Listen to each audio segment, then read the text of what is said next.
Eu preciso tomar muito cuidado com o que eu vou falar nesse vídeo, porque tem uma coisa muito grave acontecendo com o Banco do Brasil, que está fazendo as ações da empresa derreterem na bolsa, e se eu não tomar cuidado, eu vou comprar uma briga grande e eu já vou te explicar por quê. O UOL fez uma reportagem investigativa esses dias com o título "O truque que protege o agro e prejudica o bebê". E isso levantou uma treta tão grande que a OAB está avaliando processar a presidente do Banco do Brasil. Olha só o buraco que o bebê se meteu. No último trimestre, o lucro líquido do Banco do Brasil caiu mais de 60%. Eles também tiveram que suspender o dividendo antecipado que eles iam pagar para os acionistas. E o grande vilão dessa história é o agro. Dá só uma olhada no tamanho dos empréstimos atrasados que eles têm com o banco. A Tarciana Medeiros, que é a presidente do Banco do Brasil, falou que esse é o maior nível de inadimplência do agro na história do Banco do Brasil. O agro é um negócio muito importante para o Banco do Brasil. Dá até para dizer que quem investe no Banco do Brasil investe de forma indireta no agronegócio. Dá só uma olhada no tamanho da fatia do financiamento do produtor rural para a safra de 2024-2025. É mais de 50%. E a inadimplência do agronegócio fez um rombo nos indicadores do banco. Hoje, o Banco do Brasil é considerado o patinho feio do setor bancário nacional. Dá só uma olhada nessa coluna aqui chamada ROI comparada com os outros bancos. Então, o ROI, eu já vou explicar o que é ROI e por que ele é importante aqui, tá? O ROI do Banco do Brasil está em 8,7%, do Itaú está em 20,5%, do BTG Pactual em 21%, do Bradesco em quase 12% e do Santander em 10%. Então, o que é ROI? ROI é uma expressão em inglês para Return on Equity, que em português seria retorno sobre o patrimônio. E a fórmula é bem simples, é o lucro líquido dividido pelo patrimônio líquido. O ROI, em uma explicação bem simples mesmo, de primeiro nível, é quanto de lucro uma empresa recebe de volta para cada real investido pelo dono do negócio. Então, olhando de volta aqui para essa tabela e avaliando de novo de uma forma bem simples, para cada real investido pelo dono do negócio do Banco do Brasil, eles têm um retorno de 8,7% em um ano.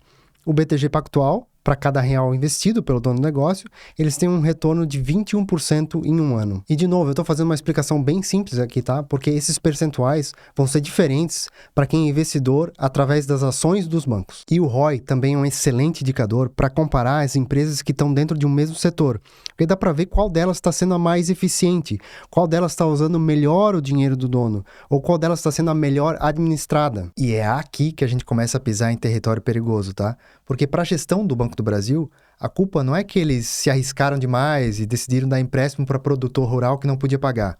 Eles alegam que tem um fator de fraude. Aquela reportagem que eu comentei antes, o truque que protege o agro e prejudica o bebê, o truque ali seria mais ou menos assim: escritórios de advocacia que estariam oferecendo uma solução para os produtores rurais que estão em dívida, que seria entrar com um pedido de recuperação judicial, se antes tentar uma renegociação da dívida com o banco. E o pedido de recuperação judicial é uma saída legítima, mas é a última opção.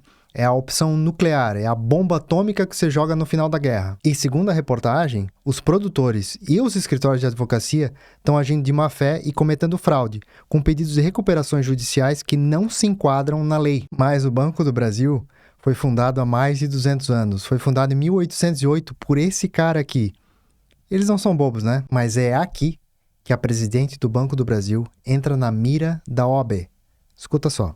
Nós temos sido vítimas aí durante um período de escritórios de advocacia que orientam e que passam informações para os nossos produtores que esterilizam a vida de crédito, a vida creditícia desse cliente adiante.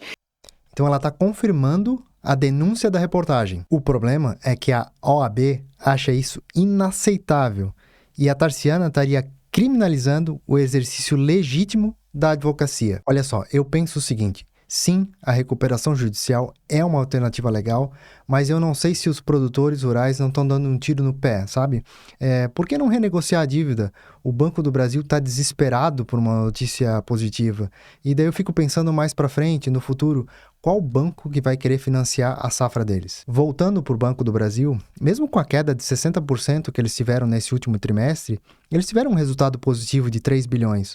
No trimestre anterior, eles tiveram um resultado de 6,7 bilhões. Ou seja, eles estão acumulados quase 10 bilhões nesse ano. Queria estar eu nessa situação ruim. Mas o próprio banco já alertou que a dor ainda não passou e vai ter pelo menos mais um bom tempo pela frente de ajuste. Então eu te convido a acompanhar essa treta toda aqui comigo pra gente ver no que vai dar. Combinado? Tchau.